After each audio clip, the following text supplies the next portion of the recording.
स्वाभाविकानवधिकातिशयेषितृत्वं नारायणत्वयि न मृष्यति वैदिकः कः ब्रह्मा शिवः शतमकः परमस्वराडित्येतेऽपि यस्य महिमार्णवविप्लुषस्ते स्वाभाविकानवधिकातिशयेषितृत्वं नारायणत्वयि न मृष्यति वैदिकः कः ब्रह्मा शिवः शतमखः परमस्वराडित्येतेऽपि यस्य महिमार्णवविप्लुषस्ते नमो नमो यामुनाय நமசபாயை அஸ்மத் குரு பரம்பராய நமக. 11வது பத்தியம் ஸ்தோத்திர ரத்தனத்தில். இந்த ஸ்தோத்திர ரத்தனமானது நித்தியம் அனுசந்தானம் பண்ண வேண்டியது. நல்ல மனப்பாடமாக சொல்லணும். ஒரு ஸ்ரீ வைஷ்ணவரும் அடியனுடைய ஆச்சாரியன் சாதிப்பார். அவெல்லாம் பரம வைதிக. அவெல்லாம் காஷிக்கு ஒரு தடவை போயிருந்தப்ப அப்போ அங்கே ஏதோ ஒரு ஆசிரமத்தில் மடத்தில் ஸ்ரீ வைஷ்ணவ மடத்தில் அவள் இடம் கேட்க போக கிணறோட இடம் கிடச்சிது. அந்த குருஜி அதை பார்த்துருந்த குருஜி என்ன சொன்னாராம், ஸ்ரீ வைஷ்ணவர் நீங்கள் முடிச்சுட்டு வாங்கோ, பிரார்த்தனா மண்டபத்துக்கு வந்துருங்கோன்னாராம்.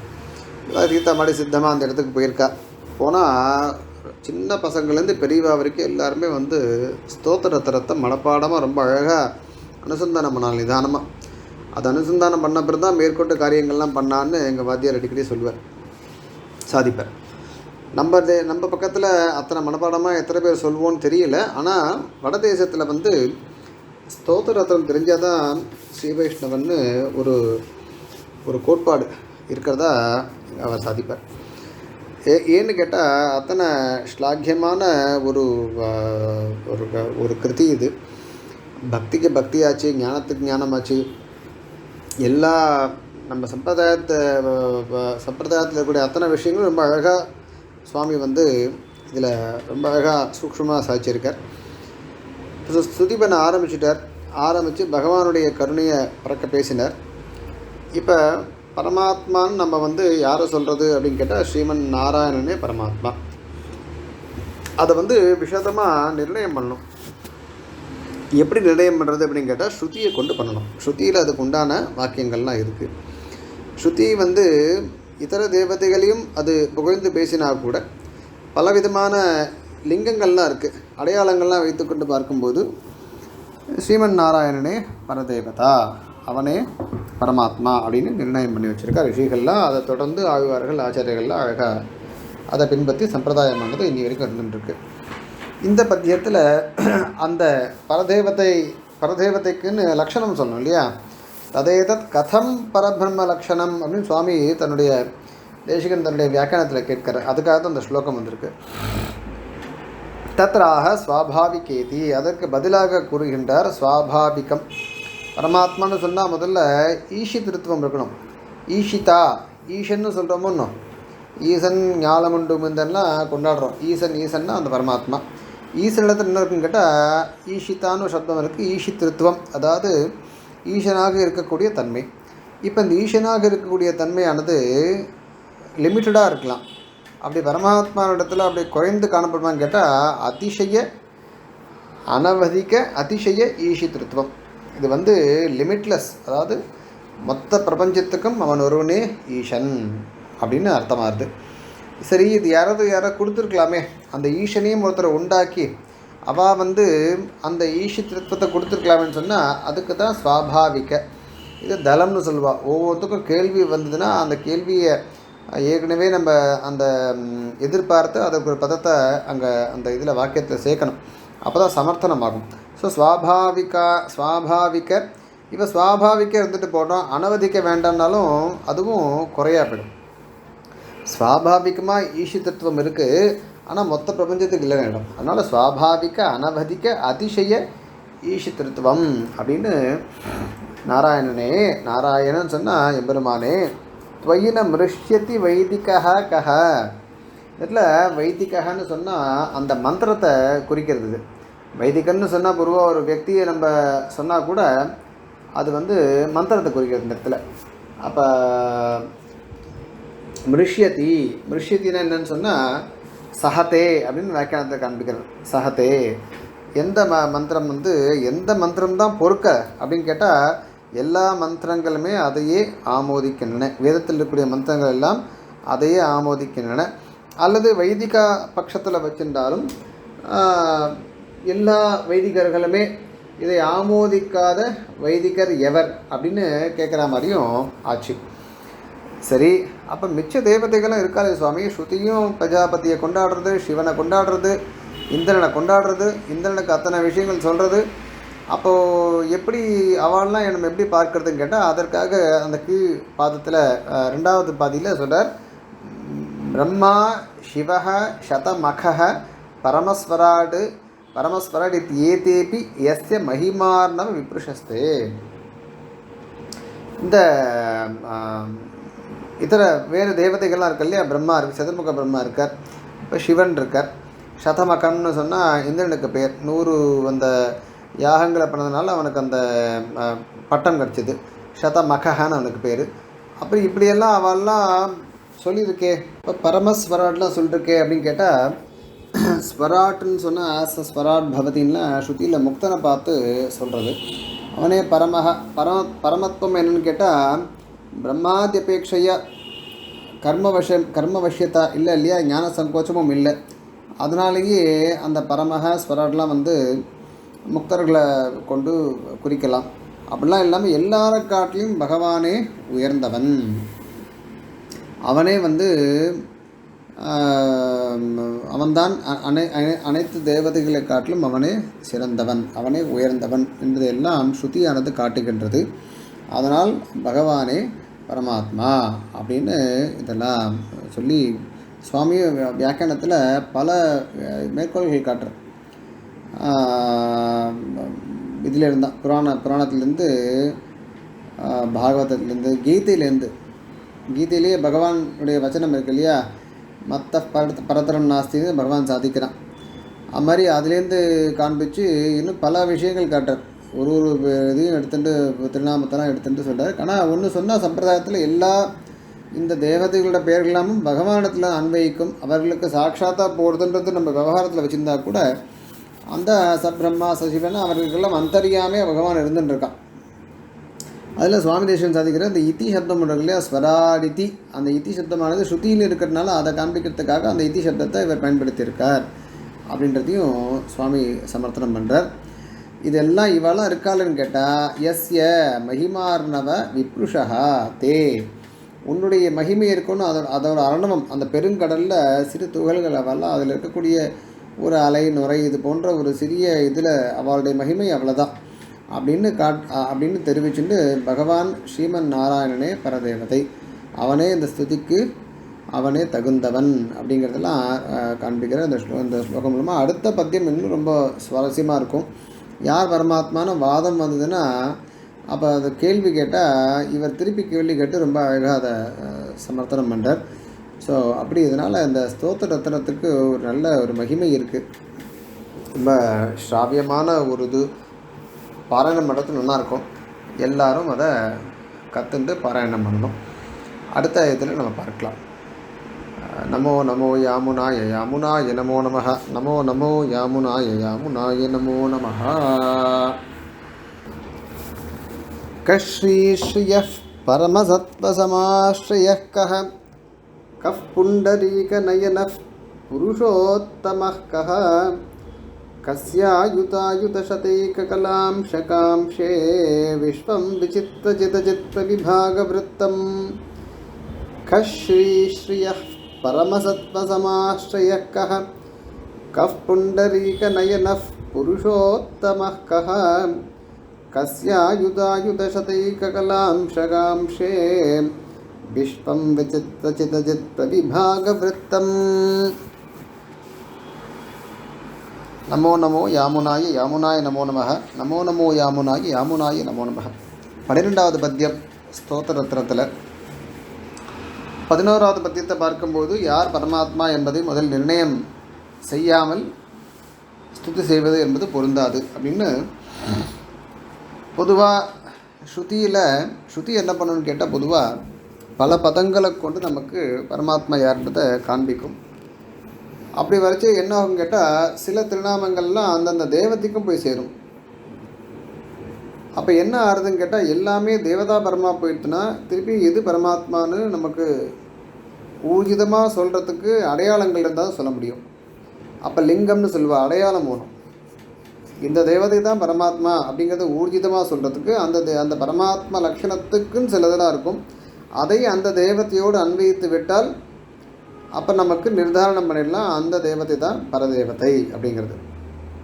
இப்போ 11வது ஸ்லோகத்தில் பார்த்தோம் வச்சுக்கோங்க, நாராயணகன் இருக்குது. அதையும் சிவபரமாக ஆக்கிறதுக்கு முயற்சி பண்ணவாலாம் இருக்கா, ஆனால் பண்ண முடியல. பிரம்மா, சிவக, சதமக, பரமக, ஸ்வராட்டு இந்த பதங்கள்லாம் கூட பொதுவான பதங்களாக இருக்குது. சுவாமி தேசம் தன்னுடைய வியாக்கியானத்தில் காட்டுற இதெல்லாம் பிரஜாபதி பிரம்மாவுக்கு கொண்டு போய் சில இடத்துல அன்வயம் பண்ணலாம், பிரஜாபதிக்கும் இதெல்லாம் வச்சுக்கொண்டு அன்வயம் பண்ணாலும் அந்த சந்தேகமானது இருக்கும். அதனால் என்ன பண்ணுறாருன்னா அடுத்த இதில் இந்த ஸ்தோத்திரத்தில் இன்னும் விசதமாக பகவான் இவனே என்பதை காண்பிக்கின்றார். இதில் அடியனுக்கு ஞாபகம் இருக்குது, ஒரு தடவை பல வருஷங்களுக்கு முன்னாடி நாவல்பாக்கம் சுவாமி வாசுதேவாச்சாரிய சுவாமியோட உபன்யாசம் ஒரு தடவை கேட்டிருந்தப்ப இந்த இந்த பத்தியத்துக்கு ரொம்ப அழகாக அவர் ரொம்ப எளிமையாக இருந்தாலும் ஒரு இதுவோட அந்த விஷயத்துக்கு என்ன ஒரு மகத்துவம் இருக்கோ அதை விடாமல் அழகாக விட்டு கொடுக்காமல் சொல்லக்கூடிய சுவாமி காலக்ஷேபம் சாதிக்கூடியவர். உங்களெல்லாம் தெரியும், அடியன்னு சொல்லி தெரிய வேண்டிய அவசியம் இல்லை. அவரும் உபன்யாசம் பண்ணுறார், அடியனும் உபன்யாசம் பண்ணுறேன், அதான் அதில் வைச்சித்திரியம். சரி, இதில் ரொம்ப அழகாக சாதித்தார். அவர் சாதித்த விதம் என்ன மனசில் அப்படி இருக்கிறது. சரி, நீங்களாம் கேள்வி கேட்குறீங்களே யார் பரமாத்மான்னு நான் சில கேள்விகள் தான் உங்கள் இடத்துல கேட்குறேன், அதுக்கு நீங்கள் பதில் சொல்லுங்கோ, பரமாத்மா யாருன்னு தெரிஞ்சிடும் அப்படின்னு கேட்குற மாதிரி கஸ்ரீ ஸ்ரீயா அப்படின்னு கேட்குறதான். ஸ்ரீயா ஸ்ரீஹி கஹ, பரமசத்வ சமாஸ்ரய கஹ, புண்டரீக நயனக கஹ, புருஷோத்தம கஹ அப்படின்னு ஆளை வந்த திருப்பி பிரதிவச்சனம் திருப்பி கேள்வியாகவே கேட்டதில் அவா வாயிலே பதில் வந்துடுது. எதிரி கையில் விடு இதுமான இதில் சொல்கிற மாதிரி விரோதின்னு சொல்லிட்டா இதுவாக எடுத்தோம். இப்போ அவளை யாரெல்லாம் இப்போ சந்தேகத்தை கிளப்பின்னு வந்தாலோ அவளிடத்துல இந்த கேள்வியை கேட்ட உடனே அவள் என்ன பண்ணிட்டா, அவளே பதில் நாராயணன் சொல்லிட்டு போயிட்டாலாம். அந்த மாதிரி ஆகிட்டான். அந்த மாதிரி கேள்விகள்லாம் கேட்டாருன்னா இவர் அந்த சாமர்த்தியம் உடையவர். கஸ்ரீ ஸ்ரீயா ஸ்ரீயா ஸ்ரீ கஹா அப்படின்னு கேட்குறார். அதில் சுவாமி தன்னோட வியாக்கியானம் இது காலக்ஷேப விஷயம் இதெல்லாம். அதில் சுவாமி வெறுமை வாசிக்கிற அடியன் கேட்கறது நல்லது. ஸ்ரீயஸ்ரீஷ்ச பவேத் யக்ரியா கீர்த்தியா கீர்த்தி க்ஷமா க்ஷமேத் யுக்தம் இஹபிப்ரேதம்னு சொல்லி அந்த ஸ்ரீன்ற இதுக்கு ஸ்ரீசப்த நிருக்தயச்ச ஸ்ரீநாதி நிகிலான் தோஷான் ஸ்ரீநாதி ச குணைர் ஜகத் ஸ்ரீயதே சாக்கிலே நித்யம் ஸ்ரயதே ச பரம்பதம் ஸ்ரயந்தீனாம் ஸ்ரீயமானாம் ச ஸ்ருண்வதீம் ஸ்ருணதி அபீத்யாதிஷு திரஷ்டவியாகனு இந்த ஸ்ரீன்ற சப்தம் எப்படி வந்ததுன்னு கேட்டால் அதுக்கு கிரியை வைத்து கொண்டு தான் அந்த பெயர் வரும். அப்போ ஸ்ரீநாத்தின்றது ஒரு கிரியை, தோஷான் ஸ்ரீநாதி, அப்புறம் ஸ்ரீயத்தே அகிலேஹி நித்தியம் ஸ்ரயத்தே பரம்பதம் அப்படின்னு அந்த காண்பிச்சு யார் ஸ்ரீ ஸ்ரீக்கே ஒரு ஏத்தம் உண்டு. இப்போது இல்லையா, ஸ்ரீக்கே ஒரு ஏற்றம் உண்டு. அப்படிப்பட்ட ஸ்ரீ யாரை ஆசிரியத்திருக்கின்றாலோ அவனே திருமகள் கெல்வன், அவனே ஸ்ரீயப்பதி, அவன்தான் பரமாத்மா அப்படின்னு ரொம்ப அழகாக அதை முதல்ல காண்பிக்கிறார். அதற்கு பிறகு முக்கியமான ஒரு விஷயம் என்னன்னு கேட்டால், இந்த நிறைய வச்சனங்கள் காட்டுறார். நிறைய இது எடுத்து ஸ்ருதியெல்லாம் எடுத்து, ஏன்னா இந்த இடத்துல காட்டுவதற்கு உண்டானது. அடுத்த விஷயம் வச்சு என்ன கேட்குறார், பரமசத்வ சமாஸ்ரய கஹா. பரமசத்வம் இருக்கும்னா அதுக்கு ஒரே இருப்பிடம் யார் அப்படின்னு கேட்டால் அது பகவான் விஷ்ணு தான், ஸ்ரீமன் நாராயணன் தான். ஏன்னா மிச்ச பேர்கிட்டலாம் பிரம்மா கிட்ட ரஜோகுணம் இருக்கான், இவர்கிட்ட தமோ குணம் இருக்கான். அதனால் ஹிரண்யகர்போ லிங்க பிரணத்தில் இருக்கான். ஹிரண்யகர்போ ரஜசா தமசா சங்கர ஸ்வயம் சத்வேன சர்வகோ விஷ்ணு சர்வாத்மா சதசன்மயா அப்படின்னு இந்த புராணங்கள் பல புராணங்கள் எடுத்து காட்டுற சுவாமி மேற்கோள் எடுத்துக்காட்டி அந்த பரமசத்வத்துக்கு ஆசிரியமாக இருக்கக்கூடிய వ్యక్తి தான் பரமாத்மாவாக இருக்க முடியும். அது ஸ்ரீமன் நாராயணனே அப்படின்னு அதை காண்பிக்கிறார். அடுத்து பகவத் சாஸ்திரத்துலேருந்து அடுத்து புண்டரீக நயனம் இருக்கணும். அதற்கு உண்டான ஒரு இது அதை காட்டணும். கஃப் புண்டரீக நயனஹா. அந்த புண்டரீக நயனத்துக்கு பெரிய விசாரம்லாம் இருக்குது. வேதாத் சங்கரத்துலேருந்து எடுத்து காண்பிக்கிறார். கஃப் புண்டரீக நயனுக்கு அதில் வந்து திரமிட பாஷையில் வரைச்சி அந்த கப்பியாசம் புண்டரீகம்னு ஒரு ஸ்லோகம், ஒரு ஸ்ருதி வச்சனத்துக்கு அது நமக்கெல்லாம் தெரிஞ்ச ஒரு இது வாக்கியம் இல்லையா? கப்பியாசம் புண்டரீகம்னு இத்தியாதி. அதில் 6 அர்த்தங்கள் சொன்னதெல்லாம் 3 தான் எடுத்துக்கணும்லாம் வியாக்கியானத்தில் காண்பிக்கிறார். அது யாதவ பிரகாஷனுடைய அர்த்தமானது உகப்பாக இல்லாதனால பகவத் ராமானுஜருக்கு அந்த நேத்திரத்துலேருந்து பாஷ்பம் அழுகையானது உஷ்ணமாக வந்து அந்த கதையெல்லாம் தெரியும் நமக்கு. என்ன அந்த அர்த்தத்தை சகிச்சுக்க முடியல அவர் சொன்னது. அதற்கடுத்து ரொம்ப அழகாக வேதார்த்த சங்கரத்தில் அப்படின்னு வெறும் வாசித்து காட்டுறேன். கம்பீராம்ப சமுத்பூத சுமிருஷ்ட நால ரவி கர விகசித புண்டரீக தலாமலாயத்தை ஈக்ஷண. தல ஆமலாயத்தை ஈக்ஷணன்னு ரொம்ப அழகாக அந்த புண்டரீக தல ஆமலாயத்தை ஈக்ஷண இத்தின்னு அந்த இடத்துல சுவாமி பாஷ்யக்காரர் வேதார்த்த சங்கரத்தில் அந்த புண்டரீக நயனத்துக்கு அழகாக கம்பீரமாக ஆழமாக இருக்கக்கூடிய அம்பஸ் ஜலம் கடல், அதில் உண்டான சமுத்பூத சுமிருஷ்ட நாள ரவி கர, இவருடைய சூரியனுடைய கரம்னா கிரணங்கள் விகசித்த, அதனால் விகசித்தமான மலர்ந்த புண்டரீக தல, அந்த தாமரையினுடைய இதெல்லாம் இருக்குமோன்னு அந்த இதழ்கள்லாம் இருக்குமோன்னு அது மாதிரி இருக்கக்கூடிய ஒத்த கண்கள்னு அழகாக சாதிக்கிறார். இப்படிப்பட்ட புண்டரீக நயனன் யார் அப்படின்னு கேட்டால் அது பகவானே, விஷ்ணுவே, ஸ்ரீமன் நாராயணனே இப்படின்றது தெரிஞ்சுது. அவனே பரமாத்மா நாச்சு. மறுபடியும் புருஷோத்தமஹா இதெல்லாம் போகாது. புருஷோத்தமனார் நீங்கள் சொல்லுங்க அப்படின்னார். துவாவிமோ புருஷவு லோகே அப்படின்னு கீதையிலே பகவான் சாதிக்கிறார். புருஷோத்தமஹா அந்நிய புருஷா உத்தம புருஷா அந்நியன்னு சொல்லி அதில் காண்பிச்சு புருஷோத்தமன் வந்து பகவான் அப்படின்னு ஆச்சு, நாராயணன் ஆச்சு. ஸோ ஸ்ருதியில் ஸ்மிருதியில் எல்லாத்தையும் மேற்கோள் காட்டார் புருஷோத்தமஹா கஹன்னு. அதற்கு மேலே கஸ்ய அயுதாயுத சதைக கலாம்ச காம்ஷே. இது வந்து மொத்தமே இந்த ஜெகத்து எல்லாம் பார்த்தோம்னா பகவானுடைய திருமேனியில் ஒரு அம்சமாக எங்கேயோ ஒட்டின்னு இருக்கு. அதனால தானே ஆளியில் படுத்து நம்ம என்ன பண்ணுறான்னு கேட்டால் அந்த பூமியை தானே உண்டு மீது தானே அளந்துன்னு இப்படிலாம் சொல்கிறோம். மொத்தத்தையும் என்ன பண்ணுறான், அந்த சின்ன பாலகனாக இருந்து கொண்டு ஆளிலையில் படுத்துட்டு மொத்தத்தையும் விழுங்குறான். அப்போ இந்த இதெல்லாம் என்ன கேட்டால் எங்கேயோ ஓரத்தில் போய் ஒட்டின்னு இருக்கு. கிருஷ்ணம் இந்த விஸ்வம் அந்த இருக்குல்லையா, கிருஷ்ணம் காரிய ஜாத்தம். விஸ்வம்னு சொன்னால் எப்படிப்பட்ட விஸ்வம் அது? விசித்திர சிதச்சித் பிரவிபாக விருத்தம். விசித்திரம்னு சொன்னால் ஒவ்வொரு இதுலேயும் விசித்திரம். சித்திலே விசித்திரம், அச்சித்தில் விசித்திரம், அதனுடைய சிதச்சித் அம்சங்களில் எல்லாம் விசித்திரம் இருக்குது. வைச்சித்திரியம்னா அத்தனை ஒரு வேரிகேட்டடாக இருக்குது. இமேஜின் பண்ண முடியாத அளவுக்கு விசித்திரமான ஜீவராசிகள்லாம் இருக்குது. தேவ மனுஷியாதி ரூப பேதேன தத்தத் அனுகுண ஞான சுகாதி பேதிச்ச. எத்தனை ஜீவராசிகள் பாருங்க, எத்தனை அதுங்களுக்கு உண்டான ஒரு போகத்தை அதாவது அனுபவிச்சுட்டு அங்கங்கே இருந்துட்டு நினச்சி பாருங்க, பிரம்மாண்டமாக இருக்குது.